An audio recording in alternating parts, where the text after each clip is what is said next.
Assalamualaikum warahmatullahi wabarakatuh. Selamat pagi, nama saya Adit Surya Pratama dari kelas 12 IPA 7. Di sini saya akan menjelaskan tentang definisi teks cerita sejarah, struktur, perbedaan antara teks cerita sejarah dan teks sejarah.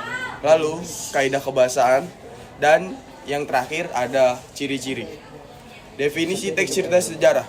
Teks cerita sejarah adalah teks yang menjelaskan dan menceritakan secara kronologis mengenai fakta masa lalu serta memiliki unsur sejarah.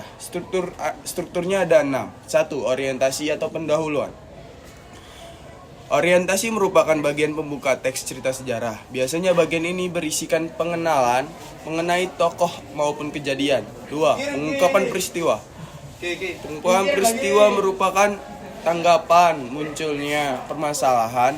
Dalam bagian ini disajikan peristiwa awal yang menimbulkan berbagai masalah, pertentangan, ataupun kesukaran bagi tokohnya. Yang ketiga, ada konflik. Konflik dalam cerita sejarah adalah permasalahan yang dihadapi oleh tokoh. Keempat, ada komplikasi.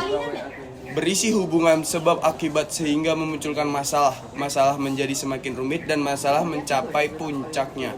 Yang kelima, ada resolusi. Cerita di mana sang tokoh utama mendapatkan ide untuk memecahkan masalah yang berada di dalam komplikasi. Yang keenam, ada koda. Bagian akhir dari cerita yang mengandung makna dari cerita atau amanat yang dapat diambil dari cerita tersebut. Sekian presentasi saya. Terima kasih.